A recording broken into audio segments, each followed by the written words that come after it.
Hey, what's up, everybody? True Boxing here. Thank you for coming back to Get Hit with the Truth. So today we're continuing the True Boxing Annual Top 10s as we are going to do the state of the middleweight division, 160-pound middleweight division. Now, before we get into that, if you could smash the like button, leave a comment, or subscribe to the channel, I really do appreciate any and all support that I can get as I continue to build my channel here.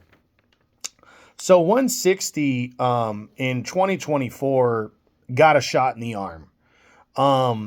It needed it. It was a division that was really on the downslide. It was a wide open division that, I remember last year feeling like I was awarding guys who were undefeated but hadn't really done much yet. And that's what I did. I mean, there was Shane Mosley, wasn't undefeated, but he hadn't really done much, but scored a couple nice wins, but not against top tier competition. So I gave him a spot. I gave Elijah Garcia a spot for being undefeated and making such an impact in terms of, who he was, the level of how he was winning his fights. And Austin Ammo Williams was the same thing. I really didn't like my 8, 9, and 10s in terms of resume. But this year, in 2024, the division completely turned around. I mean, you had Jonabek kind of stayed where he was, only fighting once, but he's still being avoided. But Erislandy Lara came back and fought twice and defended his belt twice and got a couple knockout wins at 41. So that was impressive.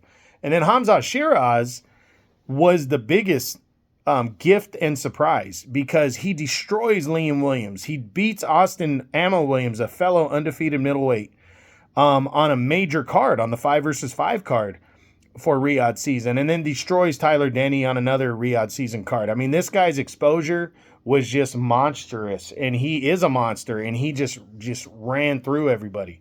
And then Jamal Charlo was stripped of the belt. Finally, the WBC woke up and stripped him.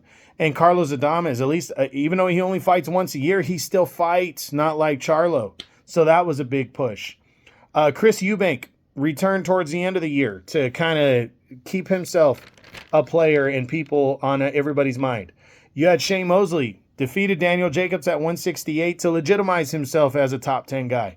And with his name recognition, that helps. Austin Williams fought his ass off. Terrell Gausha fought his ass off when they lost to Austin Williams lost to Hamza Shiraz, and Terrell Gausha controversially lost to Carlos Adames as he challenged for the WBC title.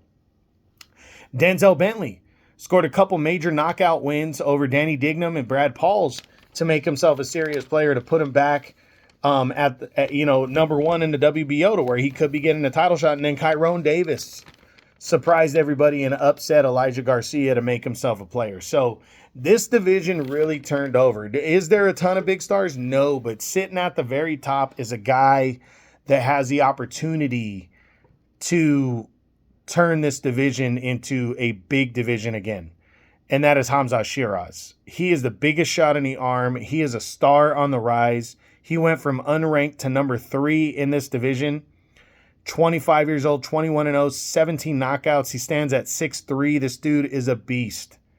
Talented, can box, can punch, and he's entertaining, and he's about to fight Carlos Adames in the Riyadh season, February 22nd, stacked ass undercard of Better Be a Bivalda rematch for the undisputed light heavyweight title. And this is his 3rd consecutive Riyadh season card. And you still have Jonabek holding the unified title. He wants to take on Shiraz, or the winner of Shiraz and Adames. And I really think we could end the year with a 3-belt unified champ.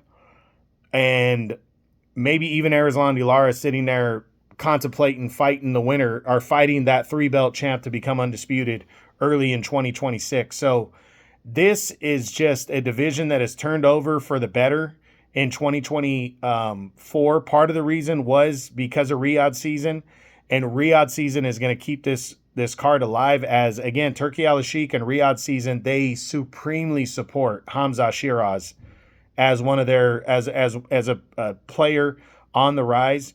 He's on the biggest fight card of all time, in my opinion. This is the best fight card I've ever seen put together, top to bottom. When he fights on Carlos Adames and he has a chance to shine and become world champion for his first time, this is big. So this division got a real big shot in the arm in 2024, and in my opinion, it's only going to get better in 2025. So Cannot wait to see what happens in this division. It's only going to get better, and it was better than it was a year ago. So really excited about the 160-pound middleweight division. So this is the True Boxing annual top 10s continuing, as this was the state of the 160-pound middleweight division. I hope you enjoyed the video. If you did, smash the like button, leave a comment, or subscribe to the channel. I appreciate any and all support. This is True Boxing, and you've been hit with the truth.